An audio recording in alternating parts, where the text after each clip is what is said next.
ये कहानी शुरू होती है एक बदसूरत लड़की से जिसका नाम है जू क्युंग। बचपन से ही उसकी शक्ल सूरत को लेकर उसे बेहद ज्यादा ताने सुनने पड़े। पड़ोसी उसका मजाक उड़ाते थे और कहते थे कि वो किसी भूत से कम नहीं दिखती। जब जू क्युंग सिर्फ 7 साल की थी, एक फैमिली पार्टी में उसके अपने रिश्तेदारों ने भी उसकी बदसूरती का मजाक बनाया। यहाँ तक कि उसके दादाजी ने तो उसे नाजायज तक कह दिया, लेकिन उसकी माँ ने उसे समझाया कि अगर पढ़ाई में अव्वल रहोगी तो खूबसूरती मायने नहीं रखती। उसी दिन टीवी पर जब जू क्युंग ने एक छोटी सी फेरी को देखा तो उसने कल्पना की कि काश वो भी इतनी सुंदर होती, और इसी सपने में उसने खुद को फेरी की तरह सजाया। लेकिन स्कूल में उसका और भी ज्यादा मजाक उड़ाया गया, जिससे उसका दिल पूरी तरह टूट गया। वक्त पंख लगाकर उड़ गया और 10 साल बीत गए, लेकिन जू क्युंग की शक्ल बिल्कुल नहीं बदली। मोटी काली भौहें और लंबी पोनीटेल आज भी वैसी ही थीं। ऊपर से वो दूसरी लड़कियों से घुल मिल नहीं पाती थी और क्लास में सब उसे डम्पलिंग कहकर चिढ़ाते थे। एक दिन क्लास में जब सब उसे डम्पलिंग कहकर बुला रहे थे और उसे सुनाई नहीं दिया तो किसी ने कागज फेंक दिया। डरकर जू क्युंग खड़ी हुई,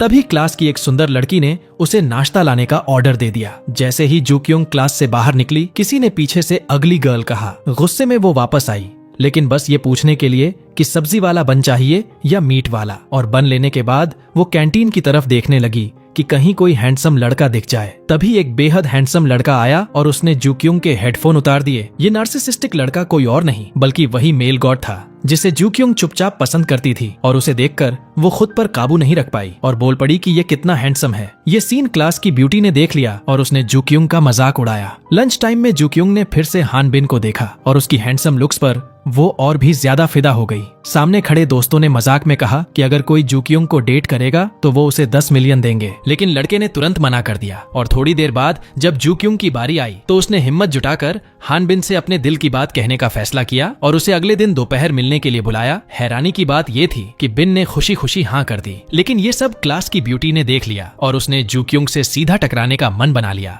लंच के बाद वो ह्यून बिन के पास गई और कहा कि जू क्युंग जैसी लड़की किसी इतने सुंदर इंसान के लायक ही नहीं है। ह्यून बिन ने तुरंत सफाई देते हुए कहा कि उसे जू क्युंग पर बस तरस आया था। तभी उस ब्यूटी गर्ल ने कहा कि वो कल दोपहर ह्यून बिन के साथ डेट पर जाना चाहती है, और जैसे ही उसने ये सुना ह्यून बिन खुशी से फूला नहीं समाया। अपना प्लान सफल होता देख ब्यूटी गर्ल एक शातिर मुस्कान के साथ वहां से चली गई। शाम को जब जू क्युंग घर लौटी तो वो सीधा किचन में घुस गई और अगले दिन दोपहर हान बिन को प्रपोज करने के लिए एक प्यार भरा लंच बनाने लगी। कई घंटों की मेहनत के बाद आखिरकार उसका लव बेंटो बॉक्स तैयार हो गया। रात को बिस्तर पर लेटी जू क्युंग कल के कन्फेशन के बारे में सोच सोचकर बेहद खुश थी। अगले दिन बस में स्कूल जाते वक्त अचानक ब्रेक लगने से जू क्युंग एक लड़के की गोद में गिर गई और उस लड़के ने उसे देखकर नफरत भरे चेहरे के साथ जोर से धक्का देकर अलग कर दिया। 10 मिनट बाद वो क्लास पहुंची और जैसे ही बैठने लगी ब्यूटी गर्ल वहां आ गई। कुछ कहने से पहले ही जू क्युंग आदतन उठकर उसके लिए डम्पलिंग्स लेने चली गई। उसके जाते ही बाकी लड़कियों ने उसका प्यार से बनाया हुआ बेंटो बॉक्स खोलकर पूरी तरह बर्बाद कर दिया। दोपहर में जू क्युंग ने आखिरकार हान बिन से अपने दिल की बात कह दी, लेकिन उल्टा ह्यून बिन को लगा कि वो उसका अपमान कर रही है और उसने जू क्युंग को बेइज्जत करने वाली बातें कह दी। यहाँ तक कि उसने उसका घंटों की मेहनत से बनाया हुआ लंच बॉक्स जमीन पर पटक दिया और इस तरह जू क्युंग का पहला कन्फेशन बुरी तरह फेल हो गया। तभी कई क्लासमेट्स तमाशा देखने आ गए। उन्होंने मोबाइल निकालकर उसकी बेइज्जती का वीडियो बनाना शुरू कर दिया। कैमरे के सामने जू क्युंग मजबूरी से खड़ी रही। फिर कुछ लड़कों ने उसे धक्का देकर जमीन पर गिरा दिया और वो फूट फूट कर रोने लगी। पूछने लगी कि उसने उनका क्या बिगाड़ा था, उसने कभी किसी का बुरा नहीं किया था। तभी ब्यूटी गर्ल झुककर उसकी पेशानी की तरफ उंगली दिखाते हुए बोली कि उसे इस तरह इसलिए ट्रीट किया जा रहा है क्योंकि वो बदसूरत है। स्कूल से घर जाते वक्त जू क्युंग ने इंटरनेट पर अपना वही कन्फेशन वाला वीडियो देखा।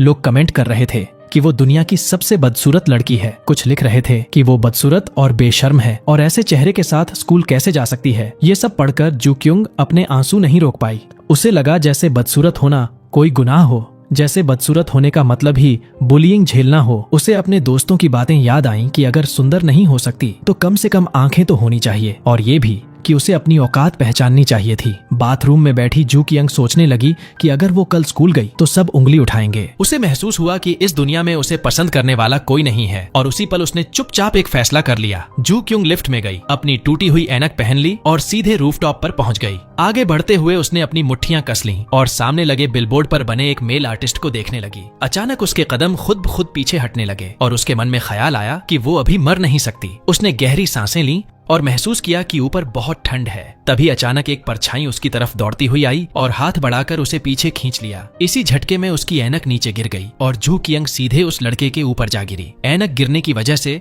और अपनी नजदीकी नजर कमजोर होने के कारण वो उसका चेहरा साफ नहीं देख पाई। वो जल्दी से उठी और अपनी ऐनक ढूंढने लगी। तभी वो लड़का भी खड़ा हो गया और उसे लगा कि जू क्योंग कुछ गलत कदम उठाने वाली थी, इसलिए उसने उसे डांटना शुरू कर दिया। जू क्योंग सफाई देना चाहती थी, लेकिन उसने उसे बोलने का मौका ही नहीं दिया। बाद में दोनों वापस जाने लगे, मगर बिना ऐनक के जू क्योंग को कुछ भी साफ दिखाई नहीं दे रहा था, इसलिए वो सीढ़ियों का सहारा लेकर धीरे धीरे चलने लगी। लेकिन किस्मत देखो, लिफ्ट फिर से खराब हो गई और दोनों मजबूरन सीढ़ियों से ही नीचे उतरने लगे। चलते चलते जू क्योंग का पैर फिसल गया और वो जमीन पर गिर पड़ी। निराशा में पड़ी हुई थी। तभी वो लड़का वापस आया। उसने हाथ बढ़ाकर उसे उठाया और क्योंकि जू क्योंग को दिख नहीं रहा था, उसने गलती से लड़के का पिछला हिस्सा छू लिया। घबराकर माफी मांगते हुए बोली कि उसका ऐसा कोई इरादा नहीं था। लड़का भी पूरी तरह बेबस सा हो गया। आखिरकार उसने जू क्योंग को अपनी पीठ पर उठा लिया और एक एक करके पूरे 30 फ्लोर नीचे उतारने लगा। जू क्योंग को ठीक से दिख नहीं रहा था, इसलिए उसे लगा कि वो कोई बूढ़ा आदमी है। करीब 10 मिनट बाद दोनों ग्राउंड फ्लोर पर पहुंचे। लड़के ने गार्ड से पूछा कि क्या लिफ्ट खराब है, तो गार्ड ने बताया कि बस कुछ मिनटों के लिए रूटीन मेंटेनेंस चल रहा था। ये सुनकर लड़का एक पल के लिए कंफ्यूज हो गया। बाहर निकलते ही जू क्योंग ने टैक्सी ली और घर चली गई। जिस लड़के ने उसकी जान बचाई थी उसका नाम था सूहो। दरअसल जब सूहो ने देखा कि जू क्योंग कुछ गलत करने वाली है तो उसे अपने मरे हुए क्लासमेट की याद आ गई। इसी वजह से उसने अपनी जान की परवाह किए बिना उसे बचा लिया। कार में बैठी जू क्योंग को अचानक रूफटॉप पर अपनी माँ से कही आखिरी बातें याद आ गईं। उसे लगा कि अगर उसकी माँ ने वो सुना होगा तो वो बहुत परेशान हो जाएंगी। घबराकर उसने तुरंत अपनी माँ को फोन किया, लेकिन उधर से कोई जवाब नहीं आया। उसी समय जू कियंग के घर का माहौल बेहद तनावपूर्ण था, क्योंकि उसके पिता पर बहुत ज्यादा कर्ज चढ़ा हुआ था। जब जू कियंग घर पहुंची तो उसने अपनी माँ को रोते हुए देखा। उसे लगा कि माँ ने उसका छोड़ा हुआ मैसेज सुन लिया है, इसलिए वो दौड़कर माँ से लिपट गई। माँ ने भी अपने बेटे बेटी को कसकर गले लगा लिया और यहाँ तक कह दिया कि सबको साथ में ही मर जाना चाहिए। जू क्योंग बोली कि उसे वो बातें नहीं कहनी चाहिए थीं, लेकिन उसे पता ही नहीं था कि उसकी माँ कर्ज की वजह से रो रही हैं। उसने कहा कि उसकी माँ ने उसे ऐसा जन्म दिया, उसकी बड़ी बहन और छोटा भाई दोनों अपने पिता पर गए हैं, जबकि वो अकेली अपनी माँ जैसी दिखती है, इसलिए वो इतनी बदसूरत है। उसकी ये अचानक कही हुई बातें सुनकर घर में सब लोग हैरान रह गए। फिर जू कियंग ने कहा कि अब वो मरना नहीं चाहती, बल्कि प्लास्टिक सर्जरी करवाना चाहती है। लेकिन ये सुनते ही उसकी माँ ने उसे हल्का सा मार दिया और गुस्से में कहा कि यहाँ से चली जा और मुझे और नाराज मत कर। जबकि जू कियंग बार बार बस यही कहती रही कि उसे प्लास्टिक सर्जरी करनी है। तभी एक इंटरनेट यूजर ने उसे एक मेकअप वीडियो भेजा, जिसे खोलकर जब उसने बिफोर और आफ्टर की तस्वीरें देखी तो वो पूरी तरह चौंक गई। अगले दिन उसने इतना ज्यादा मेकअप कर लिया कि उसके रिश्तेदार तक उसे पहचान नहीं पाए और वो स्कूल पहुंच गई। जैसे ही जू कियंग पूरे कॉन्फिडेंस के साथ क्लास में घुसी, यहाँ तक कि वो ब्यूटी गर्ल भी हैरान रह गई, जो हमेशा उसे नीचा दिखाती थी। लेकिन अगले ही पल पूरी क्लास ठहाके मारकर हंसने लगी। कुछ स्टूडेंट्स ने तो तुरंत मोबाइल निकालकर वीडियो बनाना शुरू कर दिया और तभी जू कियंग को समझ आ गया कि उसका प्लान फेल हो गया है और वो फिर से सबके मजाक का निशाना बन गई। उस रात उसकी माँ हर जगह फोन करके पैसे उधार मांग रही थी। कॉल कट करने के बाद जैसे ही वो अपने कमरे में जाने लगी, तभी पीछे से माँ की आवाज आई और वो घबरा गईं। असल में वो जू कियंग थी, जिसे देखकर माँ की जान ही निकल गई। उन्हें लगा वो उन्हें डराने आई है, लेकिन जू कियंग ने कहा कि वो बस मेकअप कर रही थी, जिस पर माँ बोली कि ये मेकअप नहीं, किसी भूत को डराने वाला चेहरा है, और उसे तुरंत मुंह धोने भेज दिया। तभी जू कियंग को एहसास हुआ कि आज वो कितनी एम्बैरसिंग लग रही थी। फिर उसने माँ का हाथ पकड़कर कहा कि उसका ट्रांसफर किसी और स्कूल में करवा दो, और माँ बोली कि वो भी यही सोच रही थी, क्योंकि उसके पिता पर इतना कर्ज हो चुका था कि उन्हें ये घर बेचना पड़ रहा था। ये सुनते ही जू कियंग खुशी से उछल पड़ी। माँ को लगा कि वो फैमिली के दिवालिया होने पर खुश है। तभी उसका छोटा भाई भी स्कूल से घर आया और अपनी बहन का चेहरा देखकर चौंक गया। कमरे में जाकर आईने के सामने खड़ी होकर जू कियंग इंटरनेट पर लोगों के सक्सेसफुल मेकअप लुक्स देखने लगी और सोचने लगी कि उससे कहां गलती हो गई। फिर उसने अपनी पिगी बैंक निकालकर उसे चाकू से काट दिया। अगले दिन जू कियंग ने अपनी सारी जमा की हुई रकम निकाली और मॉल जाकर ढेर सारा कॉस्मेटिक्स खरीद लाई। घर लौटते ही उसने सबसे पहले अपनी भौहें ट्रिम करनी शुरू की, लेकिन लापरवाही में पूरी भौं ही शेव कर बैठी। फिर खुद को दिलासा देते हुए बोली कि वैसे भी दोबारा ड्रॉ करनी ही थी। इसके बाद उसने आईलैशेस कर्ल की, फिर नई भौहें बनाई और आखिर में लिपस्टिक लगाई। पूरी रात कड़ी मेहनत से प्रैक्टिस करने के बाद अब बस कॉन्टैक्ट लेंसेज पहनना बाकी था, क्योंकि उसे घर शिफ्ट करना था और टाइम बहुत कम था, इसलिए वो गाड़ी में मास्क लगाकर बैठ गई। उसी वक्त संयोग से सूहो बाहर निकला और अचानक जू क्युंग के पिता ने कार की खिड़की खोल दी, जिससे सूखा हुआ मास्क उड़कर सीधे सूहो के चेहरे पर जा गिरा। ये देखकर जू क्युंग डर के मारे तुरंत गाड़ी में दुबक गई, जबकि सूहो गुस्से से लाल हो गया। नए घर पहुंचने के बाद भी जू क्युंग लगातार मेकअप करती रही, क्योंकि आज उसका नया स्कूल था और फर्स्ट इंप्रेशन सबसे ज्यादा जरूरी था। इसलिए वो चाहती थी कि वो बेहद खूबसूरत दिखे। जैसे ही वो घर से बाहर निकली, उसके माता पिता सन्न रह गए और जो बहन उसे डांटने वाली थी वो भी चुप हो गई। पूरा परिवार कुछ देर तक रिएक्शन ही नहीं दे पाया। स्कूल में जब एक बेहद खूबसूरत लड़की कैंपस में दाखिल हुई तो सब दोस्त उसकी सुंदरता देखकर हैरान रह गए और कहने लगे कि दुनिया में इतनी खूबसूरत लड़की भी हो सकती है। वो लड़की कोई और नहीं बल्कि जू क्युंग ही थी, जिसने सच में अपना रूप बदल लिया था। जब वो कॉरिडोर से गुजरी तो क्लासमेट्स खुद ब खुद रास्ता देने लगे और सबकी नजरें खुद पर टिकती देख जू क्युंग थोड़ी शर्मिंदा भी हुई। कुछ स्टूडेंट्स तो उसे देखकर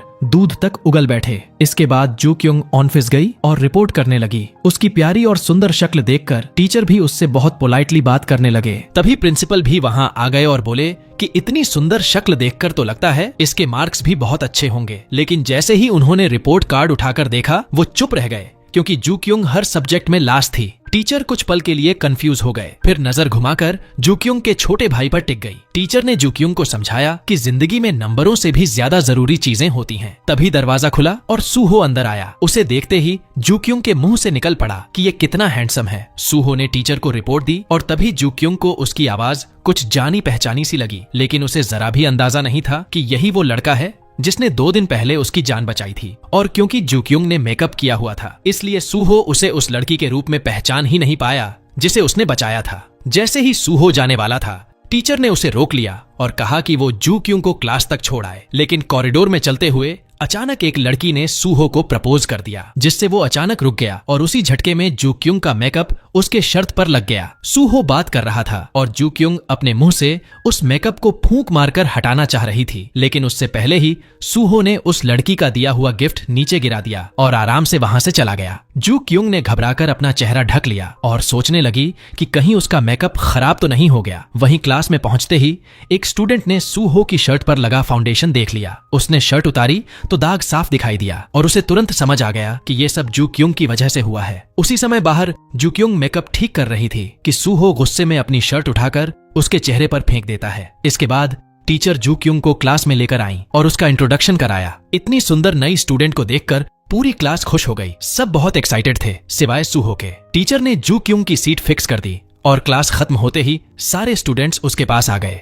उससे बातें करने लगे और यहाँ तक कि उससे पूछने लगे कि वो कौन सा लिप ग्लॉस यूज करती है। लेकिन जैसे ही वो अपना लिप ग्लॉस निकालने लगी, वो हाथ से गिर गया और सामने खड़ी लड़की को देखकर जू क्युंग हैरान रह गई। उसी लड़की ने मुस्कुराकर उसे अपनी दोस्त से मिलवाया और बताया कि उसका नाम सूजिन है और वो स्कूल की देवी यानी गॉड्स है। लेकिन अब जू क्युंग आ गई है तो वो इस स्कूल की नई गॉड्स बनेगी। ब्रेक में जू क्युंग बाथरूम गई ताकि सूहो की शर्ट धो सके, लेकिन कितनी भी कोशिश कर ली, दाग नहीं निकला। तभी उसे याद आया कि उसके कॉस्मेटिक्स वाटरप्रूफ हैं, इसलिए वो शर्ट लेकर बाहर निकली, मगर गलती से उसने सीधा पानी सूहो के चेहरे पर उड़ा दिया। घबराकर उसने तुरंत माफी मांगी और कहा कि वो शर्ट लॉन्ड्रोमैट में धो देगी, लेकिन सूहो ने उसे फेंक देने को कह दिया। तभी एक क्लासमेट आई और बोली कि चलो स्टीम्ड बंस लेने चलते हैं। जू क्युंग ने तुरंत हाँ कर दी, लेकिन इस बार वो लड़की बोली कि हम साथ चलेंगे। तभी जू क्युंग को याद आया कि अब वो पहले वाली तंग की जाने वाली लड़की नहीं रही। अब वो जू क्युंग नहीं थी जिसे सब बुली करते थे। फिर तीनों साथ कैंटीन गए और खाते खाते जल्दी ही अच्छे दोस्त बन गए। उसके बाद वे आर्केड गए और गेम खेलने लगे। ये खुशी जू क्युंग ने पहले कभी महसूस नहीं की थी, क्योंकि जब वो बदसूरत थी तब कोई उसके साथ दोस्ती नहीं करना चाहता था। लेकिन अब उसने अपनी खुशी पाली थी और उसे 2 सच्चे दोस्त भी मिल गए थे। उस शाम जू क्युंग एक छोटी सी बुक स्टोर में गई और हॉरर नॉवेल ढूंढने लगी। जैसे ही वो पंजों पर खड़े होकर किताब निकालने की कोशिश कर रही थी, तभी किसी ने वो किताब झपट ली और जू क्युंग गुस्से में उसे पकड़ने पहुंच गई। किताब को लेकर दोनों में खींचातानी होने लगी और तभी रूफटॉप वाला सीन दोबारा रिपीट हो गया। तब जू क्युंग को एहसास हुआ कि सामने वाला लड़का सूहो है, लेकिन क्योंकि उस वक्त जू क्युंग बिना मेकअप के थी, इसलिए सूहो उसे अपनी क्लासमेट के रूप में पहचान ही नहीं पाया। ये देखकर जू क्युंग बहुत डर गई और भागने ही वाली थी कि दुकान के मालिक ने उसे पकड़ लिया और जबरदस्ती कहा कि नूडल्स का बाउल खत्म करके ही जाना होगा। मजबूरी में जू क्युंग को बड़ा सा कॉर लेना पड़ा और हैरानी की बात ये थी कि सूहो आकर ठीक उसके बगल में बैठ गया। डर के मारे जू क्युंग थोड़ा दूर सरक गई कि कहीं वो उसे पहचान न ले। तभी उसने ध्यान दिया कि सूहो सच में काफी हैंडसम है। पतली उंगलियां और शार्प चेहरा, थोड़ी देर उसे ऑब्जर्व करने के बाद उसे यकीन हो गया कि सूहो ने उसे पहचाना नहीं है, इसलिए उसने उससे बात करने की कोशिश की और बातचीत के बाद पूरी तरह कंफर्म हो गया कि वो उसे क्लास की जू क्योंग नहीं समझ रहा।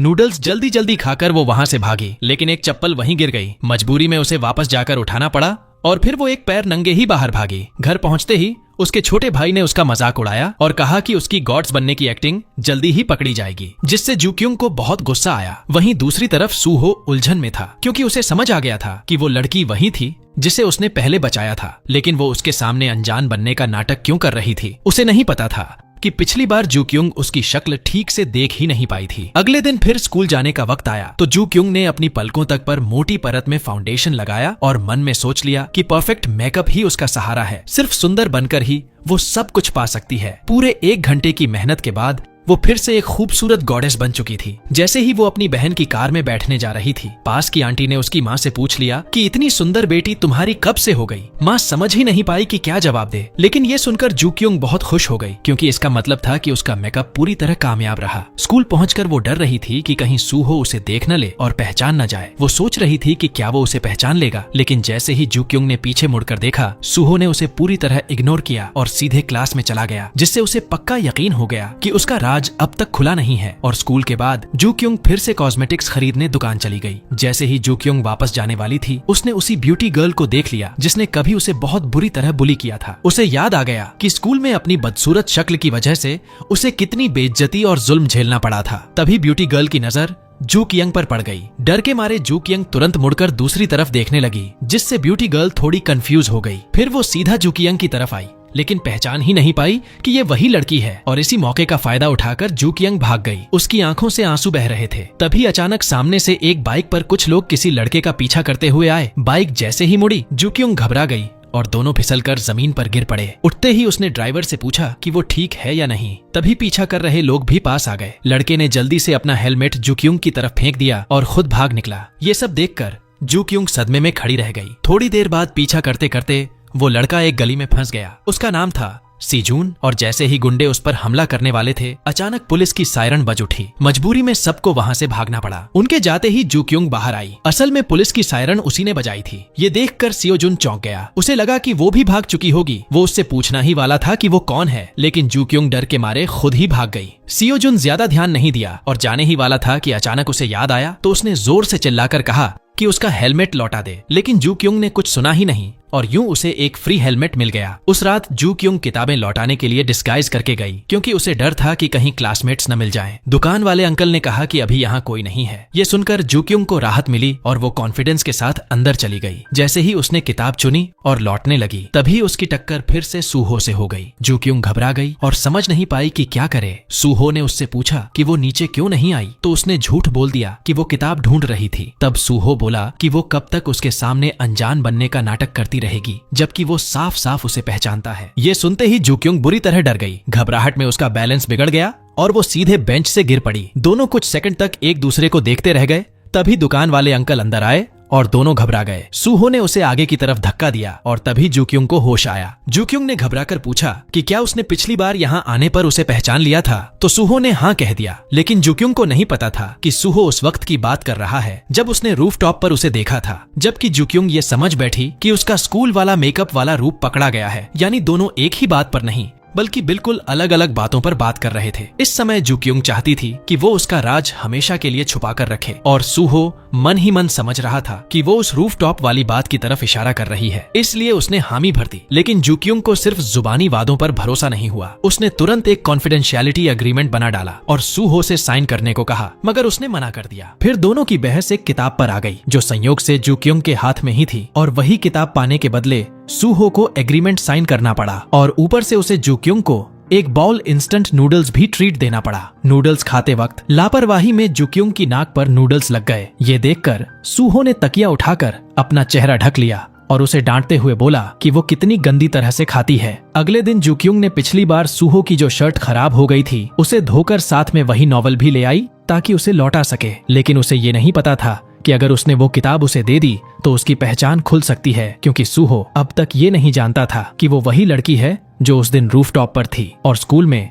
उसका मेकअप वाला रूप देखकर वो उसे पहचान ही नहीं पा रहा था। स्कूल पहुंचते ही जूक्युंग ने अपना वादा निभाने के लिए किताब लौटाने की कोशिश की, जिससे सूहो पूरी तरह कंफ्यूज हो गया। तभी सूजिन आई और बोली कि टीचर ने सूहो को ऑफिस बुलाया है। उसके जाते ही जूक्युंग ने सामने बैठी क्लासमेट से पूछा कि सूजिन और सूहो का क्या रिश्ता है, तो उसने बताया कि उनके माता पिता आपस में दोस्त हैं। लंच टाइम में जैसे ही जूक्युंग बड़ा सा निवाला लेने वाली थी, उसने क्लासमेट्स को अपने बारे में बातें करते सुना कि वो बिल्कुल देवी जैसी है और खाते वक्त भी कितनी सुंदर लगती है। ये सुनते ही उसने तुरंत मांस का बड़ा टुकड़ा मुंह में डालने से रोक लिया और उसे चाकू से छोटे छोटे टुकड़ों में काटकर खाने लगी। लंच के दौरान ही जूक्युंग शर्ट और किताब लेकर सूहो को ढूंढने पहुंची। उसके कान से हेडफोन निकालकर उसे रूफटॉप चलने को कहा। सूहो को लगा कि शायद जूकियंग को उस पर क्रश है, इसलिए वो उसके साथ चला गया। वहां पहुंचते ही जूकियंग ने कहा कि यहाँ कोई नहीं है और फिर बताया कि उसने उसकी यूनिफॉर्म धो दी है। सूहो ने बैग लिया और अचानक पूछ बैठा कि क्या वो उसे पसंद करती है। ये सुनकर जूक्युंग पूरी तरह कंफ्यूज हो गई। जूक्युंग ने बताया कि उनकी मुलाकात तो बस कुछ ही दिन पहले हुई थी, लेकिन सूहो को लगा कि ये सब उसकी तरफ उसके फीलिंग्स की वजह से उसका वहम है और वो बिना पीछे देखे वहां से चला गया। तभी जूक्युंग को एहसास हुआ कि सूहो अब तक उसका बेयर फेस पहचान ही नहीं पाया था। उसे सुबह वाली उस किताब की याद आई जिसमें उसने अपने असली चेहरे का राज न बताने के लिए सूहो को थैंक यू लिखा था। इसलिए जूक्युंग जल्दी से उसके पीछे भागी और काफी चेस के बाद आखिरकार सूहो को पकड़ लिया। उसने उसका बैग पकड़कर कहा कि उसने उसे गलत चीज दे दी है, लेकिन सूहो ने बैग लौटाने से मना कर दिया। जूक्युंग पूरी तरह कंफ्यूज्ड हो गई कि अब क्या करे। तभी उसके दिमाग में एक आइडिया आया और उसने कहा कि उस बैग में सैनिटरी नैपकिन्स हैं। ये सुनते ही सूहो का पूरा शरीर जैसे फ्रीज हो गया और जूक्युंग सीधा बाथरूम की तरफ भाग गई। लेकिन उसके मन में सवाल घूम रहा था कि आखिर सूहो उससे कौन सा सीक्रेट छुपाना चाहता है। क्या वो उसे पहले से जानता था? इसी कंफ्यूजन में बस में सफर करते वक्त एक परवर्ट आकर जूकियंग के बगल में बैठ गया। उसे चैन से सोता देख उसने अपना मोबाइल निकाला, लेकिन पास बैठी क्लासमेट ने देख लिया। सूजिन तुरंत आगे बढ़ी और उसे जोरदार थप्पड़ जड़ दिया। जब वो उसे समझा रही थी तभी वो आदमी उसे धक्का देकर भागने लगा। सूजिन बिना सोचे बस से कूद गई और उसका पीछा करने लगी। पूरी बस के स्टूडेंट्स शॉक्ड थे कि सूजिन उस आदमी को चेस कर रही है। जब वो पकड़ नहीं पाई तो उसने अपना अल्टीमेट मूव निकाला। बैकपैक को 360 डिग्री घुमाकर सीधे उसके ऊपर फेंक दिया और इस तरह उस आदमी को धर दबोचा। पुलिस आने तक सूजिन ने उसे पकड़े रखा और फिर वापस बस में आ गई। सबने तालियां बजाईं और जूक्युंग तो सूजिन की फैन गर्ल बन गई। स्कूल पहुंचकर जब जूक्युंग अपनी दोस्तों के साथ कैंपस में घूम रही थी तभी अचानक एक मोटर बाइक उनकी तरफ तेजी से आई। जैसे ही उस लड़के ने हेलमेट उतारा, जूक्युंग की यादें वापस ताजा हो गईं और उसने सोचा इतनी बड़ी कोइंसिडेंस कैसे हो सकती है। तभी पास खड़े क्लासमेट ने बताया कि उसका नाम हान सियो जुन है। सियो जुन और सूहो दोनों को स्कूल के सबसे हैंडसम मेल गॉड्स कहा जाता था। जहां सूहो जाता लड़कियों की भीड़ लग जाती और उसकी एक नजर ही लड़कियों के दिल धड़काने के लिए काफी थी। और सियो जुन भी कुछ कम नहीं था, जहां वो जाता वहां फैंस की लाइन लग जाती। यहाँ तक कि बाल धोते वक्त भी वो इतना हैंडसम लगता कि लड़कियां फेंट होने लगती। लेकिन जूक्युंग को वो देखकर डर लग रहा था और सबसे शॉकिंग बात ये थी कि सियो जुन भी उसी की क्लास में था। पहले ही सियो जुन ने किसी वजह से कुछ दिनों की छुट्टी ली थी और अब जब वो वापस आया तो टीचर ने उससे कहा कि वो सूहो के पास बैठ जाए, लेकिन सियो जुन ने साफ मना कर दिया क्योंकि दोनों एक दूसरे के कट्टर दुश्मन थे। तभी सियो जुन सीधे जूक्युंग के पास गया और उससे कहा कि वो उसकी सीट पर बैठी है और सूहो के पास बैठ जाए। इस पर टीचर ने तुरंत समझाया कि जूक्युंग की आईसाइट कमजोर है, इसलिए उसे वहां बैठाया गया है। और इसके बाद टीचर ने खुद सियो जुन के लिए दूसरी सीट अरेंज कर दी। जूक्युंग को बहुत ऑकवर्ड लगा और उसने माफी मांगी, लेकिन सियो जुन ने उसे पूरी तरह इग्नोर कर दिया। फिर सूहो को अचानक लगा कि जूक्युंग कुछ जानी पहचानी सी लग रही है, जैसे उसने उसे कहीं पहले देखा हो। स्कूल के बाद कुछ गुंडे सियो जुन से पंगा लेने आ गए, लेकिन स्कूल का बॉस होने के नाते वो डरने वाला नहीं था, इसलिए उन्होंने एक गली में फाइट करने का तय किया। लेकिन जैसे ही लड़ाई शुरू होने वाली थी, सियो जुन गुस्से में आगे आया और उन्हें डांट दिया। तब पता चला कि वो सब उसके जूनियर थे और ये पूरा सीन सिर्फ सियो जुन की वापसी को वेलकम करने के लिए किया गया था। फिर क्लास का टाइम हुआ और टीचर ने सर्वे रिपोर्ट के लिए ग्रुप्स बना दिए। सियो जुन और सूजिन एक ग्रुप में आ गए और जूक्युंग और सूहो एक ग्रुप में। तभी सूजिन ने सियो जुन से पूछा कि क्या वो ये काम कर पाएगा। सियो जुन को लगा कि ये कोई फोटो शूट है, तो वो शान से बोला कि वो पहले मॉडल रह चुका है। ये सुनकर पूरी क्लास चुप हो गई और पास बैठी जूक्युंग की हालत खराब हो गई क्योंकि वो नहीं चाहती थी कि सूहो उसे देखे, लेकिन वो ठीक सामने बैठा था, इसलिए जूक्युंग ने पूरी क्लास सिर झुकाकर निकाल दी। घर पहुंचकर वो मायूसी में अपने बेड पर लेटी ही थी कि अचानक उसका फोन बजा। कॉल उठाते ही पता चला कि सामने सूहो है। जूक्युंग चौंक गई और पूछ बैठी कि उसे उसका नंबर कैसे मिला। सूहो ने टालते हुए कहा कि उसने किसी से सुन लिया था और फिर बोला कि क्या उसके पास उसे देने के लिए कुछ नहीं है। ये सुनते ही जूक्युंग की नजर मेज पर रखे पेपर बैग पर गई और फिर दोनों ने पार्क कैफे में मिलने का तय किया। लेकिन इससे जूक्युंग और ज्यादा सस्पिशियस हो गई, क्योंकि उसे समझ नहीं आ रहा था कि सूहो किसे बुला रहा है, उसे बिना मेकअप वाली जूक्युंग को या मेकअप वाली को। और उसे ये भी नहीं पता था कि उसे साथ में क्या लेकर जाना चाहिए। तभी वो कल्पना करने लगी कि अगर सूहो को पता चल गया कि वो वही कॉमिक बुक स्टोर वाली एक्नी फेस लड़की है तो वो जरूर गुस्से से भर जाएगा, क्योंकि उसने उसे धोखा दिया है। जूक्युंग पूरी तरह कंफ्यूज थी कि क्या करे, लेकिन अचानक उसके दिमाग में एक शानदार आइडिया आया। सूहो को उसका बेयर फेस दिखने से रोकने के लिए जूक्युंग ने आधी रात को हेलमेट पहन लिया और बाहर निकल गई। और जब सूहो ने उसे देखा तो हैरान होकर पूछ बैठा कि वो हेलमेट पहनकर क्यों आई है। जूक्युंग ने कहा कि ये सेफ्टी के लिए है, क्योंकि अगर बाइक से गिर गई और चेहरा खराब हो गया तो बहुत बड़ा खतरा हो जाएगा। सूहो ने ज्यादा ध्यान नहीं दिया और उससे कहा कि जल्दी से अपना सामान निकालो, लेकिन जूक्युंग को समझ ही नहीं आया कि सूहो किताब की बात कर रहा है या यूनिफॉर्म की, इसीलिए उसने जानबूझकर कहा कि उसे कुछ नहीं मिल रहा। तभी किस्मत से सूहो ने खुद कह दिया कि कॉमिक बुक दे दो, और जूक्युंग समय रहते संभल गई। जैसे ही उसने किताब दी वह तुरंत मुड़कर जाने लगी, लेकिन सूहो ने कहा कि घर जाने से पहले एक कप गर्म पानी पी लेना। पहचान छुपाने के लिए जूक्युंग को वहीं बैठना पड़ा। सूहो ने पूछा कि क्या वो हेलमेट पहनकर ही पानी पिएगी। जूक्युंग बोली, स्ट्रॉ से पी लूंगी। सूहो ने हैरानी से पूछा कि उसे गर्मी नहीं लग रही क्या। जूक्युंग ने मजबूरी में कहा कि उसे बहुत ठंडक लग रही है। उसे पता ही नहीं था कि उस वक्त सब लोग उसे घूर रहे हैं, लेकिन वो भी क्या करती, हेलमेट में कोई पहचान ही नहीं सकता था। सूहो को लगा कि आज वो कुछ ज्यादा ही अजीब बिहेव कर रही है। जूक्युंग को लगा अगर जरा भी देर रुकी तो पकड़ी जाएगी, इसलिए उसने झूठ बोला कि उसे बाथरूम जाना है। बाथरूम पहुंचते ही उसने हाथ धो रही अपनी बहन को डरा दिया। फिर उसने हेलमेट उतारा तो सब और भी डर गए। वापस आकर जूक्युंग ने सूहो से पूछा कि उसे उसका फोन नंबर कैसे मिला। सूहो ने कहा कि उसने कॉमिक बुक सेलर से पता किया था। खुद को बचाने के लिए जूक्युंग ज्यादा पानी पीने लगी और कम बोलने लगी। थोड़ी देर बाद वो बाइक से घर गई और सीधे सो गई। आह भरते हुए बोली कि अब वो कल से सूहो से दूरी बनाए रखेगी। अगले दिन क्लास में उसने सूहो को उसकी धुली हुई यूनिफॉर्म लौटाई और बिना कुछ बोले मायूस होकर भाग गई।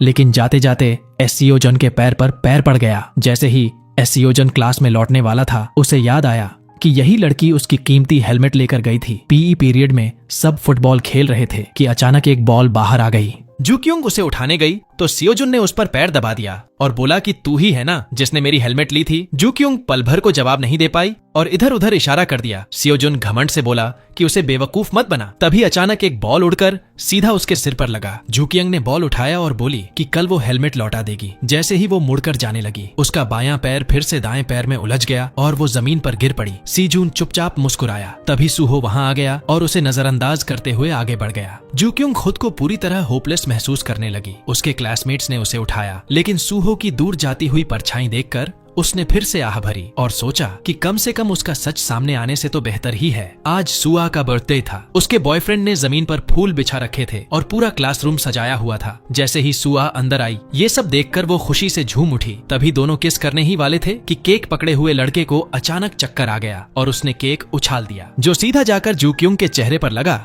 क्लासमेट्स ने उससे कहा कि जाकर चेहरा धो ले, लेकिन अगर वो धोती तो उसका बिना मेकअप वाला चेहरा सबके सामने आ जाता। इसलिए जूक्युंग ने हाथ फैलाकर किसी को पास नहीं आने दिया और बैग उठाकर भागते हुए बाथरूम की तरफ दौड़ पड़ी। इतनी तेज भागी कि रास्ते में अनजाने में एससीओजुन को धक्का देकर गिरा दिया। बाथरूम पहुंचकर देखा कि अंदर कोई है तो बगल वाला दरवाजा खोला और पता चला वो बॉयज बाथरूम था। तभी पीछे से उसकी फ्रेंड्स भी दौड़ती हुई आ गईं। सब उसकी मदद करना चाहते थे, लेकिन जूक्युंग ने सबको धक्का दे दिया। कुछ देर बाद उसने चेहरा धोया और बिना मेकअप के क्लास में चली आई। उसके चेहरे पर एक्ने देखकर सारे क्लासमेट्स उसका मजाक उड़ाने लगे और भद्दी बातें कहने लगे। उसकी आंखों में बेइज्जती और दर्द के आंसू भर आए। तभी पता चला कि ये सब दरअसल उसकी इमेजिनेशन थी, लेकिन अब असल में वो क्या करेगी। तभी अचानक एक लड़का आगे आया। उसने अपनी जैकेट उतारी और सबके सामने जूक्युंग के सिर पर डाल दी और वो था सूहो। दोनों एक दूसरे को देखते हुए सीधे टीचर्स बाथरूम में चले गए। मेकअप ठीक करने के बाद जूक्युंग वापस क्लास में आई। सूहो के सीरियस चेहरे को देखकर उसे लगा कि शायद उसने उसका बिना मेकअप वाला चेहरा देख लिया था और उसी वजह से उसे बचाया। स्कूल के बाद जूक्युंग ने अपने छोटे भाई को सारी बात बताई। भाई ने भी कहा कि सूहो ने उसका सीक्रेट जान लिया है, वरना वो उसे क्यों बचाता। जूक्युंग को समझ नहीं आ रहा था कि उसने ऐसा क्यों किया। तब भाई ने डराते हुए कहा कि शायद वो उसकी कमजोरी पकड़कर बाद में उसे बुली करने का बहाना ढूंढ रहा है। ये सुनकर जूक्युंग और घबरा गई। वापस क्लास में उसकी सोच बस इसी में उलझी रही कि सूहो उससे बदला लेगा और उसे बार बार हेलुसिनेशन होने लगी। हॉलवे में चलते हुए उसे ऐसा लगा जैसे सूहो कोई वैम्पायर बन गया हो और उसका मुंह उससे बदला मांग रहा हो। इस बात से सूहो पूरी तरह कंफ्यूज्ड हो गया। स्कूल के बाद जू क्युंग ने सोचा कि अब वो सूहो से छुटकारा पा लेगी, लेकिन तभी उसे सूहो का कॉल आ गया। उसने कहा कि कॉमिक बुक स्टोर पर मिलो। जू क्युंग कुछ कह पाती उससे पहले ही उसने फोन काट दिया। जू क्युंग समझ गई कि वो उसे बिना मेकअप वाली हालत में ढूंढ रहा है, इसलिए वो बिना मेकअप ही कॉमिक बुक स्टोर चली गई। सूहो ने उसे तिरामिसू दिया और कॉमिक बुक लौटाने के लिए थैंक यू कहा। साथ ही ये भी बोला कि सेबोम हाई स्कूल में एक लड़की है जो बिल्कुल उसकी जैसी दिखती है। जू क्युंग ने बड़ी शांति से कहा कि उसका चेहरा तो बहुत ऑर्डिनरी है और उसने उस स्कूल का नाम भी नहीं सुना, लेकिन अंदर से वो पूरी तरह डरी हुई थी। सूहो की साइकोलॉजिकल टेस्टिंग के सामने वो एक के बाद एक बहाने बनाती रही। आखिरकार सूहो ने सच्चाई पकड़ ली और बोला कि उसकी एक्टिंग बहुत खराब है और सीधे पूछ लिया कि क्या वो उसकी क्लासमेट जू क्युंग ही है। फिर भी जू क्युंग मानने को तैयार नहीं हुई और बोली कि जू क्युंग नाम की लड़की उसकी कजिन है और दोनों रिश्तेदार हैं। लेकिन इतना बेवकूफाना बहाना सूहो कैसे मान लेता। तभी अचानक जू क्युंग की माँ बुक स्टोर में आकर उसे जोर से डांटने लगी। जू क्युंग समझ गई कि अब उसका भंडाफोड़ हो चुका है। उसने सच मान लिया और सूहो से कहा कि अब जान भी लिया तो क्या कर लोगे। उसी पल अचानक लाइट चली गई और जू क्युंग वहाँ से भाग गई। घर लौटकर वो पूरी तरह टूट चुकी थी और अपनी जिंदगी को कोसने लगी। लेकिन उसे क्या पता था कि सूहो को उसकी असली पहचान बहुत पहले से पता थी। जब उसने उसकी शर्ट लौटाई थी तब कॉमिक बुक देखकर ही उसने सब समझ लिया था। जू क्युंग पूरी तरह ट्रेजेडी मोड में थी। तभी उसने अपनी बहन को गेम खेलते देखा जिसमें लिखा था मर जाऊंगा लेकिन हार नहीं मानूंगा। यही लाइन उसके लिए इंस्पिरेशन बन गई। अगले दिन जू क्युंग ने बिल्कुल अलग स्टाइल का मेकअप किया। उसकी माँ ने कहा कि बाहर जाने से पहले मेकअप हटा दे, लेकिन जू क्युंग ने उसकी बात अनसुनी कर दी क्योंकि अब उसे किसी से हिसाब चुकता करना था। स्कूल पहुंचते ही वो सीधे सूहो को ढूंढने लगी क्योंकि ये लड़ाई वो हार नहीं सकती थी। सूहो उसके बिना मेकअप वाले सच को जान चुका था और अब वो बदला लेने के मूड में थी। जू क्युंग ने अपनी सारी एनर्जी जमा की और खुद को वंडर वुमन समझने लगी। आसपास का माहौल भी उसके दिमाग में बदलने लगा। तलवार खींच चुकी थी और पीछे हटने का कोई रास्ता नहीं था। वो शैतान के कदमों पर चलते हुए सूहो तक पहुंची और धमकी दी कि अगर उसने किसी को बताया कि वो मेकअप करती है तो वो उसे छोड़ने वाली नहीं है। तभी क्रूशियल मोमेंट पर सूहो ने जेब से एक ब्रेसलेट निकाला और उसके सामने कर दिया। जैसे ही जू क्युंग की नजर उस ब्रेसलेट पर पड़ी वो वहीं सूहो के सामने घुटनों के बल बैठ गई। वो सूहो के सामने गिड़गिड़ाते हुए बोली कि प्लीज किसी को भी उसका बेयर फेस मत बताना। लेकिन सूहो ने ठंडे लहजे में कहा कि वो उसकी बात क्यों माने। तब जू क्युंग ने कहा कि अगर उसने उसका सीक्रेट रखा तो वो उससे जो चाहे वो करवाए। और हैरानी की बात ये कि सूहो मान गया। उसी पल जू क्युंग को लगा कि सूहो तो सच में उसका गार्डियन एंजल है। क्लास में वापस जाकर सूहो को धूप बहुत तेज लगी तो जू क्युंग तुरंत उठकर पर्दे बंद करने चली गई। क्लास के बीच अचानक जू क्युंग को सूहो का मैसेज आया कि उसे प्यास लगी है। जू क्युंग ने फौरन टीचर से झूठ बोला कि उसके पेट में दर्द है और भागती हुई बाहर गई, जिसे देखकर पूरी क्लास हंस पड़ी। 1 मिनट बाद वो पानी की बोतल लेकर लौटी और सूहो को दे दी। अंदर से वो जल रही थी लेकिन ऊपर से जबरदस्ती मीठी स्माइल बनाए रखी। थोड़ी देर बाद सियो जुन शीशे में खुद को देख रहा था कि तभी जू क्युंग होमवर्क की ढेर सारी किताबें लेकर उससे टकरा गई। जैसे ही वो निकलने लगी सियो जुन ने उसे कोने में रोक लिया और पूछा कि उसने उसका हेलमेट क्यों नहीं लौटाया। तब जू क्युंग को हेलमेट याद आया और उसने कहा कि वो कल लौटा देगी। सी जून ने धमकी दी कि अगर कल नहीं लौटाया तो वो छोड़ने वाला नहीं है। तब कहीं जाकर जू क्युंग वहां से बच पाई। सूहो का होमवर्क ऑफिस में जमा कराकर वो दौड़ती हुई क्लास में आई और रिपोर्ट दी कि मिशन कंप्लीट हो गया है। सूहो ने जब कंटेंटस पढ़े तो खुद को हंसने से रोक नहीं पाया। स्कूल से घर पहुंचकर जू क्युंग हेलमेट ढूंढने लगी तो पता चला कि उसका छोटा भाई उसे पहले ही बेच चुका है। गुस्से में उसने भाई को दौड़ाकर पीटा और माँ के आने पर ही मामला शांत हुआ। तभी अचानक सूहो का मैसेज आया कि कॉमिक बुक स्टोर से बुक लेकर 10 मिनट में अम्यूजमेंट पार्क पहुंचो। टाइम बहुत कम था, इसलिए जू क्युंग ने अपने भाई को चूमकर कहा कि माँ को मनाने में मदद करना और माँ के मना करने के बावजूद भाग गई। कॉमिक बुक स्टोर पहुंची तो देखा कि वही किताब अभी अभी एक लड़के ने ले ली है। जू क्युंग ने तुरंत उससे विनती की कि वो उसे किताब दे दे। दूसरी तरफ सूहो उसका इंतजार कर रहा था और इधर जू क्युंग लड़के को आइसक्रीम खरीदकर रिश्वत देने लगी ताकि वो किताब लौटा दे। तभी सूहो का मैसेज आया कि 10 मिनट खत्म हो गए हैं। मजबूरी में जू क्युंग ने रिस्क लिया जिससे लड़का नाराज हो गया और बोला कि अब वो किताब नहीं देगा। तो बेचारी जू क्युंग के पास उसे खुश करने के लिए ज़ोंबी डांस करने के अलावा कोई रास्ता नहीं बचा। ये पूरा सीन सूहो ने अपनी आंखों से देख लिया। थोड़ी देर बाद जू क्युंग को आखिरकार वो बुक मिल गई और वो फटाफट सूहो के पास पहुंची। सारी बात समझाकर उसने किताब सीधे उसके हाथ में ठूंस दी और बिना रुके वहां से निकल गई। अगले दिन जू क्युंग हेलमेट के बारे में बात करने के लिए एसईओ जुन से मिलने गई और चुपचाप एक कागज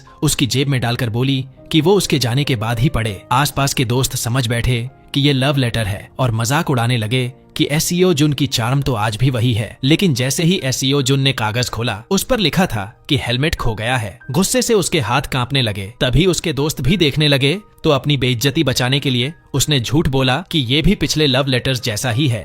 जब जू क्युंग क्लास में लौटी तो सूहो ने उंगली से उसकी तरफ इशारा किया और उसका नाइटमेयर फिर से शुरू होने वाला था। उसी दोपहर सूहो ने जू क्युंग को रूफटॉप पर खाने के लिए बुलाया और अचानक टेबल पर हाथ मारा। असल में उसका मकसद था कि जू क्युंग स्कूल की टैलेंट कंपटीशन में हिस्सा ले। मजबूरी में जू क्युंग रोज जमकर प्रैक्टिस करने लगी। जल्दी ही ऑडिशन का दिन आ गया। जू क्युंग ने गलती से बहुत ज्यादा पानी पी लिया और बाथरूम जाना पड़ा। शीशे में खुद को देखकर उसने हिम्मत बढ़ाई और ऑडिशन रूम पहुंची तो वहां कोई नहीं था। उसे लगा सब अंदर जा चुके हैं। उसने दरवाजा खोला, माइक और फोन रखा और पूरे जोश में डांस शुरू कर दिया। अंदर बैठे टीचर्स हैरान रह गए कि ये क्या चल रहा है। तभी सूहो ने दरवाजा खोला और पूरा नजारा देख लिया। जू क्युंग इतनी मग्न होकर नाच रही थी कि उसे कुछ पता ही नहीं चला। जैसे ही लाइट्स जली उसे समझ आया कि वो गलत जगह आ गई है। पूरा हॉल उसे घूरने लगा और शर्म के मारे वो भाग गई। ये देखकर सूहो अंदर ही अंदर खुश हो गया। घर लौटने पर माँ ने उसे डांटा कि मेकअप करने का टाइम है तो नए वर्ड सीख ले। तभी उसका छोटा भाई दरवाजा खोल कर आया और वो हेलमेट भी खरीद लाया था, लेकिन जू क्युंग का ध्यान ही नहीं गया। तभी सूहो का मैसेज आया कि कॉमिक बुक ला कर दे। बिना कुछ बोले जू क्युंग दौड़ती हुई कॉमिक बुक स्टोर पहुंची। किताब लेकर बाहर निकली तो बारिश शुरू हो गई। थोड़ी देर रुकी और फिर तेज बारिश में भागने लगी, लेकिन बदकिस्मती से वो बारबेक्यू रेस्टोरेंट के पास कुछ गुंडों से टकरा गई। गुंडों ने जू क्युंग को गालियां दी और एक बदमाश बोला कि वो इतनी बदसूरत है कि बाहर निकलकर लोगों को डराने आई है। जू क्युंग लगातार माफी मांगती रही, लेकिन वो लोग मानने को तैयार नहीं थे। आसपास खड़े लोग उसे बचाने की जगह उस पर हंसने लगे। जब जू क्युंग लंगड़ाते हुए आगे बढ़ी तो सूहो ने उसकी टांग पर लगी चोट देख ली और पूछा कि बारिश में वो छाता लेकर क्यों नहीं आई। जू क्युंग को लगा वो उससे छाता खरीदने को कह रहा है। गुस्से में उसने सूहो से पूछ लिया कि क्या उसके पास कोई काम नहीं है जो उससे ही सारे काम करवाता रहता है। उसी पल उसकी सारी तकलीफ और शिकायतें फूट पड़ी और वो रोते हुए बोली कि बदसूरत होना उसकी गलती नहीं है, फिर भी लोग उससे इतनी नफरत क्यों करते हैं। जू क्युंग को रोता देख सूहो ने तुरंत अपनी जैकेट उतार कर उसके ऊपर डाल दी और कहा यहीं रुको।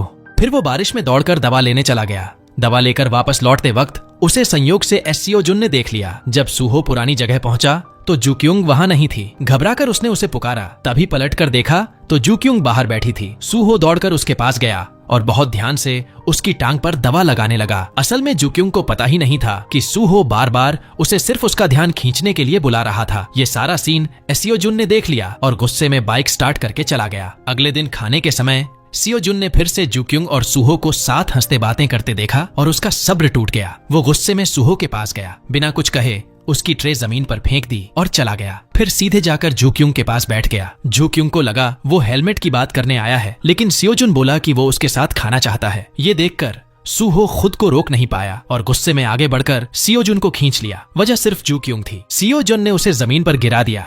सूहो ने पलटकर हमला किया लेकिन जीत नहीं पाया। उल्टा सियो जन ने उसे और उकसाया। तभी टीचर आ गए और लड़ाई रुक गई। जल्दी ही ये बात पूरे स्कूल में फैल गई कि दोनों मेल गॉड्स जू क्युंग को लेकर लड़ रहे हैं। क्लासमेट्स भी उससे पूछने लगे कि उसे दोनों में से कौन पसंद है। जू क्युंग बेहद शर्मिंदा हो गई और सुआ की मदद से भीड़ को हटाया गया, लेकिन अफवाहें रुकने का नाम नहीं ले रही थीं। इन्हें रोकने के लिए क्लासमेट्स ने जू क्युंग को लड़कों के साथ डेट पर जाने का आइडिया दिया। संयोग से सूहो ने ये बात सुन ली और कुछ ही देर में दोनों ने सिनेमा में मिलने का फैसला कर लिया। सूहो सबसे पहले पहुंचा और सिनेमा हॉल की आखिरी कतार में बैठ गया, जहां सबसे ज्यादा सन्नाटा था। फिल्म चलती रही, लेकिन उसकी नजर बार बार आगे बैठे दो लोगों पर जाती रही। अचानक उसने देखा कि दोनों कुछ अजीब सा कर रहे हैं और इस बार वो सच में बर्दाश्त नहीं कर पाया। वो तमाम रुकावटें पार करता हुआ तेजी से उनकी तरफ बढ़ा। दोनों को अलग किया तो नतीजा देखकर खुद ही कंफ्यूज हो गया। उसने गलत इंसान समझ लिया था। उधर शोर सुनकर जू क्युंग ने पीछे मुड़कर देखा और सूहो सीधे उस लंबे बालों वाले लड़के की बाहों में जा घुसा। इसी वजह से वो जू क्युंग की नजर से बच गया। मूवी खत्म होने के बाद उस लड़के ने अगली बार फिर मिलने का वादा किया और जू क्युंग ने खुशी खुशी हाँ कर दी। जाते जाते उसने प्यार से उसके बाल भी सहलाए। जू क्युंग जैसे ही मुड़ी, सूहो पकड़े जाने के डर से सीधे होर्डिंग से जा टकराया। घर लौटते ही जू क्युंग को उस लड़के का मैसेज आया जिसमें उसने लिखा कि उसे बहुत अफसोस है क्योंकि उसकी पहले से गर्लफ्रेंड है, फिर भी उसने जू क्युंग से डेट की, इसलिए वो माफी मांग रहा है। ये पढ़कर जू क्युंग का दिल टूट गया। प्यार अभी शुरू ही हुआ था कि खत्म हो गया। असल में जू क्युंग के जाने के बाद वो लड़का किसी दूसरी लड़की से मिला था और ये सब सूहो ने देख लिया था, इसलिए सूहो उसके पीछे पीछे बाथरूम तक गया और उसे धमकाया, जिसके बाद उस लड़के ने मैसेज भेजा कि वो अब जू क्युंग से नहीं मिलना चाहता। अगले दिन जब सियो जुन स्कूल आया तो अपनी बाइक से जूक्युंग के पास से गुजरा। जूक्युंग इतनी घबरा गई कि लिपस्टिक नाक पर लग गई और वो चिढ़ गई। सियोजुन ने बाइक रोकी और पूछा कि क्या वो और सूहो डेट कर रहे हैं। जूक्युंग ने सिर हिलाकर मना कर दिया। सियोजुन ने उसकी हालत देखकर अंदाजा लगा लिया कि सच में ऐसा नहीं है, जिससे जूक्युंग और भी उलझन में पड़ गई। फिर क्लास शुरू हुई और टीचर ने सूहो, सुजिन और जूक्युंग को बोर्ड पर सवाल हल करने बुलाया। सेजून ने हाथ उठाया और पहले सुजिन और सूहो को देखा,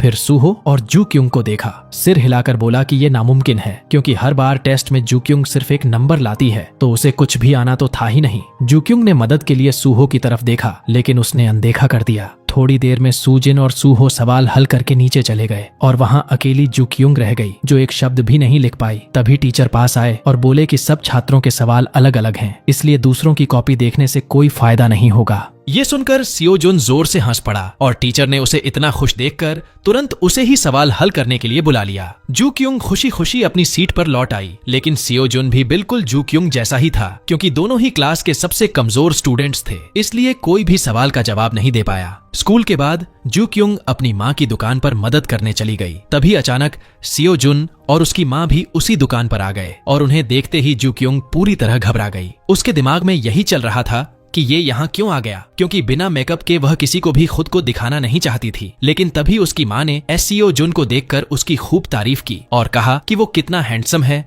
और उसे अपनी बेटी से मिलवाना चाहती है। ये सुनते ही जूक्युंग इतनी डर गई कि सीधा बिस्तर पर कूद पड़ी, लेकिन उसका वजन ज्यादा होने की वजह से बेड टूट गया और वो बड़े ही अजीब लेकिन खुद को स्टाइलिश दिखाने की कोशिश करते हुए सबके सामने गिर पड़ी। इसी बीच सियोजुन ने गौर से देखा और पहचान लिया कि ये तो जूक्युंग है, और तब पता चला कि उनकी माएं कई सालों से अच्छी दोस्त रही हैं। सियोजुन ने जूक्युंग की तस्वीरें खींचनी शुरू कर दी और पूरे 99 फोटो ले डाली, जिससे परेशान होकर जूक्युंग ने अपनी माँ से घर जाने की इजाजत मांगी। उसकी माँ ने कहा कि अगर वो इसी चेहरे के साथ बाहर गई तो लोगों को डर लग जाएगा, इसलिए जल्दी जाकर चेहरा धोकर आने को कहा। और इसी बीच सियोजुन अभी भी उसकी फोटो पकड़े खड़ा था, तो क्लासमेट्स को सच पता न चले, इसलिए जूक्युंग को फिर से मेकअप करना पड़ा। सियोजुन की माँ ने पूछा कि क्या दोनों क्लासमेट हैं और रिश्ता अच्छा होगा ही। इस पर जूक्युंग बोल ही नहीं पाई, जबकि उसकी माँ ने कहा कि अब सब ठीक हो जाएगा, और ऊपर से सियोजुन को डिनर पर भी बुला लिया। जूक्युंग ने जल्दी से बहाना बनाया कि उसे कल क्रैम स्कूल जाना है, लेकिन सियोजुन ने तुरंत पोल खोल दी कि वो तो कल दोस्तों के साथ बाहर जाने वाली है, और ये सुनते ही उसकी माँ ने उसे डांट दिया। तभी सियोजुन की माँ ने जूक्युंग की तारीफ करते हुए कहा कि वो कितनी मैच्योर है, उसके बेटे सियोजुन की तरह नहीं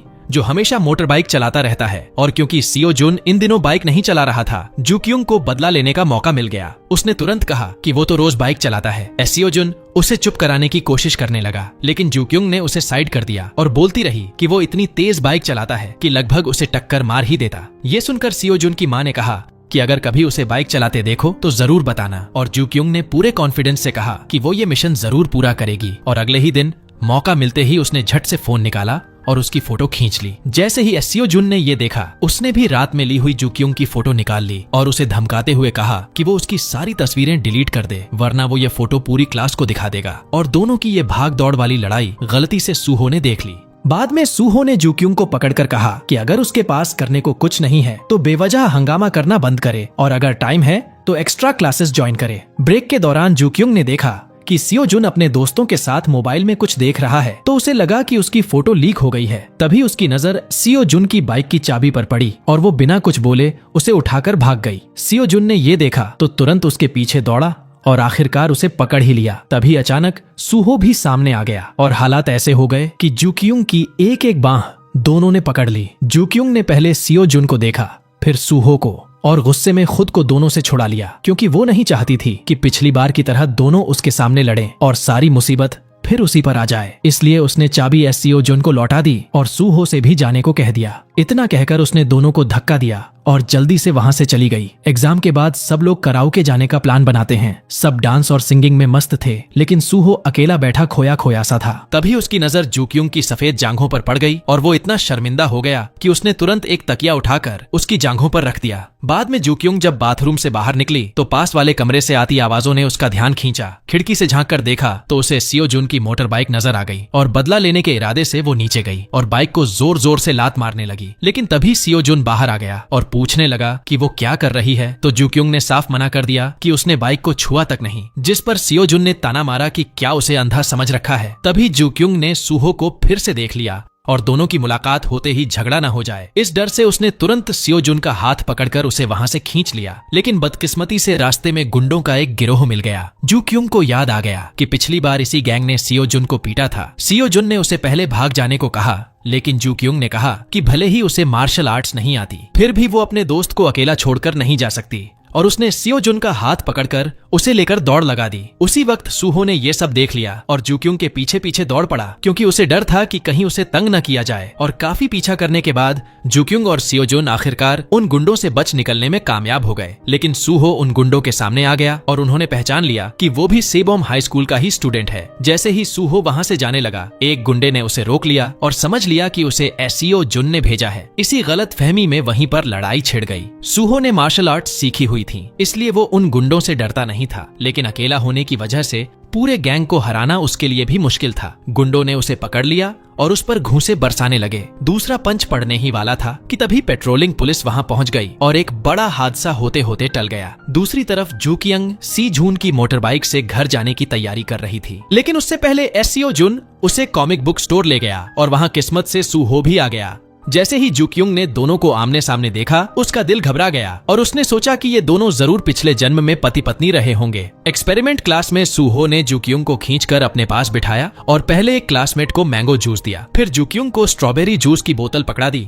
जू क्युंग समझ ही नहीं पाई कि सूहो आखिर खेल क्या रहा है, फिर भी वो मुस्कुरा दी। क्लास के दौरान वो स्ट्रॉबेरी जूस पकड़े हुए बार बार सूहो की तरफ देखने लगी और उसका हैंडसम चेहरा देखकर बिना जाने ही मुस्कुरा उठी। लंच टाइम पर एसियो जुन जाकर जू क्युंग के बिल्कुल पास बैठ गया, लेकिन जू क्युंग ने उसे दूर रहने को कहा। सियो जुन ने जवाब दिया कि इसके अलावा वो उसकी हर बात मान सकता है, और अगले ही पल उसने जू क्युंग का फेवरेट फ्राइड पोर्क उठाकर खा लिया, जिससे जू क्युंग गुस्से से भर गई। तभी सियो जुन ने ताली बजाई और अगले ही सेकंड उसके सामने फ्राइड मीट की 2 बड़ी प्लेटें रख दी गईं। ये सीन इतना ड्रामेटिक था कि कुछ स्टूडेंट्स ने तो मोबाइल निकालकर फोटो तक लेने शुरू कर दिए। जू क्युंग ने बाइक की चाबी सियो जुन को वापस कर दी, लेकिन सियो जुन बोला कि अब कोई फायदा नहीं, क्योंकि उसने बाइक पहले ही उसके घर के सामने पार्क कर दी है। ये सुनकर जू क्युंग हैरान रह गई। सियो जुन गुस्से में था, लेकिन खुलकर गुस्सा भी नहीं कर पा रहा था। जब जू क्युंग टॉयलेट जा रही थी तो उसके पीछे टॉयलेट पेपर की लंबी पट्टी घिसटती चली आ रही थी। सियो जुन ने ये देखा तो उस पर पैर रख दिया और उसे लंबी पूंछ वाली बंदरियां कह दिया। ये सुनते ही जू क्युंग शर्म से पानी पानी हो गई और जल्दी से पेपर लपेट लिया। तभी एक क्लासमेट उससे टकरा गया और आसपास के स्टूडेंट्स हंसते चिल्लाते हुए चीयर करने लगे। इसी वक्त सूहो ने भी ये सीन देख लिया। जू क्युंग ने तुरंत रिएक्ट करते हुए सियो जुन को धक्का दिया और कहा कि उसकी वजह से ही वो गिरी है, फिर शर्म के मारे वहां से भाग गई। शाम को जू क्युंग को सूहो का फोन आया और दोनों ने बास्केटबॉल कोर्ट में मिलने का फैसला किया। ये सुनकर जू क्युंग बहुत खुश हो गई, लेकिन जैसे ही उसने शीशे में खुद को देखा तो अपनी ही खूबसूरती देखकर चौंक गई और बाहर जाने से पहले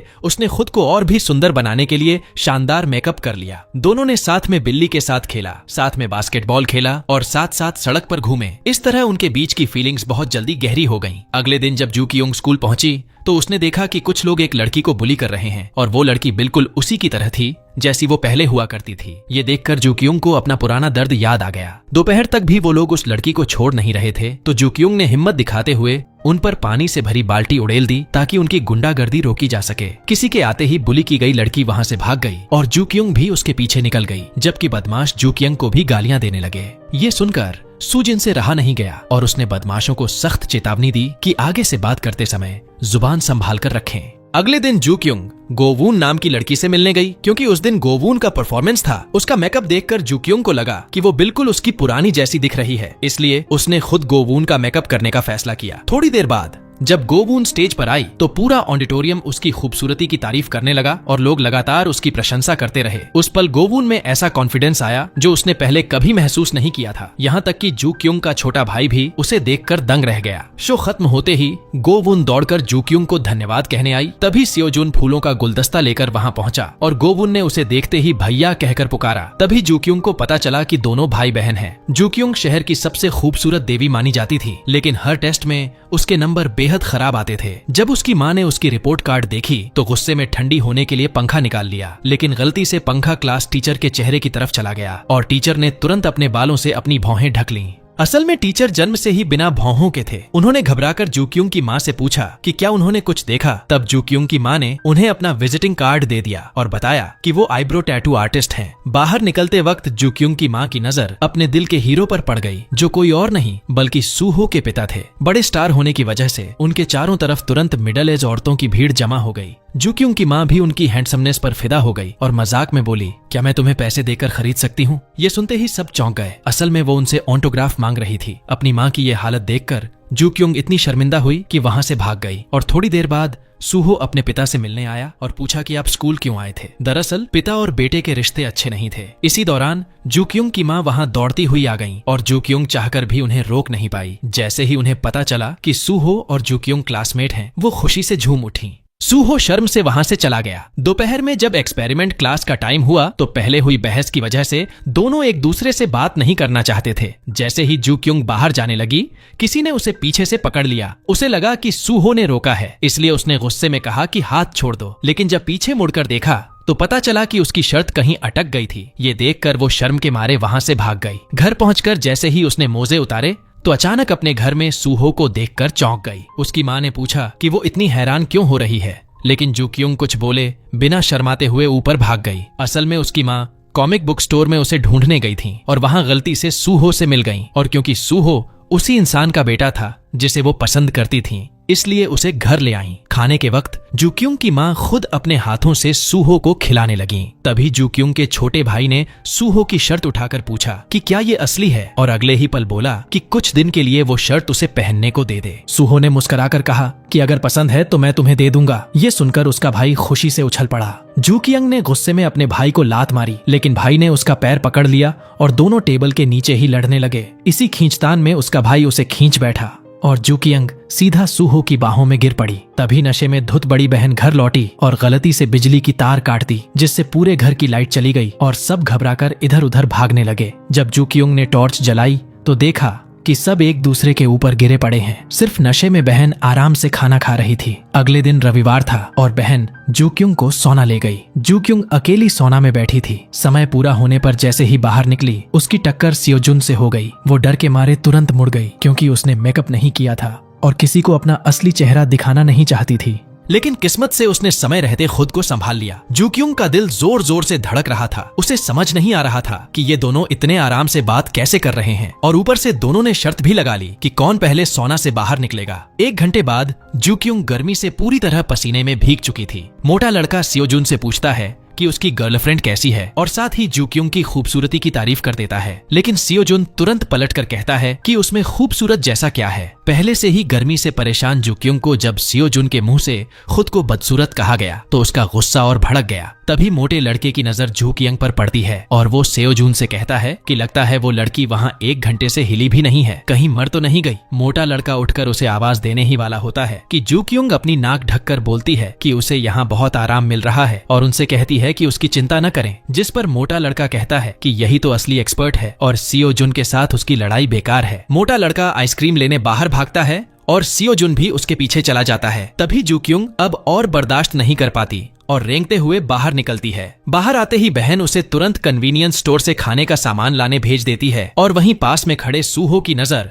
जूक्युंग पर पड़ जाती है। जूक्युंग जैसे ही सामान लेकर मुड़ी, उसे वही इंसान दिख गया जिससे वो सबसे ज्यादा डरती थी। उसकी पुरानी क्लास की वो खूबसूरत लड़की जिसने उसे कभी बहुत तंग किया था। जूक्युंग को देखते ही वो लड़कियां उसका मजाक उड़ाने लगती हैं और उसे बदसूरत बतख का बच्चा कहती हैं। ये बेइज्जती जूक्युंग सह नहीं पाती और वहां से भाग जाती है। लेकिन थोड़ी दूर जाकर उसे याद आता है कि उसका वॉलेट गिर गया है। तभी सूहो आता है। वो वॉलेट उस खूबसूरत लड़की से वापस लेता है और तुरंत जूक्युंग के पीछे दौड़ता है। जूक्युंग को लगता है कि सूहो भी उसकी तरह ही उसका मजाक उड़ाएगा और उसके बदसूरत चेहरे पर हंसेगा। लेकिन सूहो बिना कुछ कहे चुपचाप उसके सिर पर टोपी पहनाता है और उसे दिलासा देता है कि सब ठीक हो जाएगा। बस यही छोटा सा कदम जूक्युंग के दिल में सूहो की जगह बदल देता है। अगले दिन सियोजुन अपनी स्किन केयर कर रहा होता है और तेंदुए के प्रिंट वाली शॉर्ट्स पहनकर खुशी खुशी सबसे सेक्सी डांस करने लगता है। तभी अचानक उसे पता चलता है कि घर में कोई बाहर वाला आ गया है और वो घबरा जाता है। उसकी बहन उसे डांटते हुए कहती है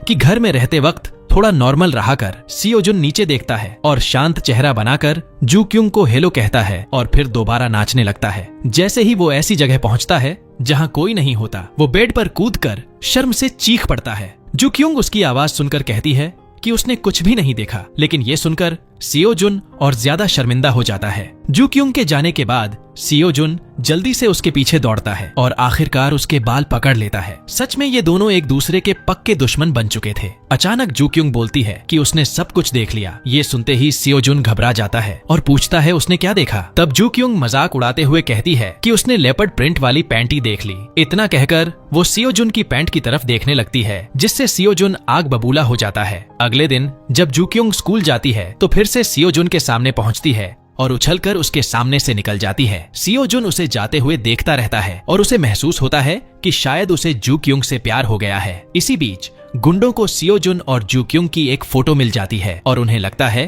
कि जूक्युंग उसकी गर्लफ्रेंड है। बदला लेने के लिए वो जूक्युंग को पकड़ लेते हैं और सियोजुन को फोन करके कहते हैं कि उसकी गर्लफ्रेंड उनके पास है और जल्दी वहां आए। संयोग से उस वक्त सियोजुन और सूहो साथ होते हैं और ये सुनकर सूहो बहुत परेशान हो जाता है। मौका पाकर जब गुंडे ध्यान नहीं देते तो जूक्युंग अपने क्लासमेट्स को वीडियो कॉल करती है और सब समझ जाते हैं कि कुछ गड़बड़ है, क्योंकि स्क्रीन पर दिख रहे लोग सब गुंडे होते हैं। सूजिन तुरंत पहचान लेती है कि ये वही जगह है जहां वो पहले जा चुकी थी। सूहो और सियोजुन एक एक कमरे में ढूंढते हुए आगे बढ़ते हैं और सबसे पहले सूहो को जूक्युंग मिल जाती है। बिना कुछ बोले वो सीधे गुंडों पर टूट पड़ता है। 4-5 लोग मिलकर भी उसे रोक नहीं पाते। तभी सियोजुन भी वहां पहुंच जाता है, अपना बैग फेंकता है और लड़ाई में कूद पड़ता है। जब उसे लगता है कि सूहो गैंग लीडर को जान से मार देगा तो वो उसे रोकता है, लेकिन तभी उसकी नजर जूक्युंग की डरी हुई आंखों पर पड़ती है और फिर वो गैंग लीडर की तरफ देखता है। गुस्से में पागल होकर सियोजुन उस आदमी को बेरहमी से पीटने लगता है। इसी वक्त जूक्युंग की बेस्ट फ्रेंड भी वहां पहुंच जाती है और सूजिन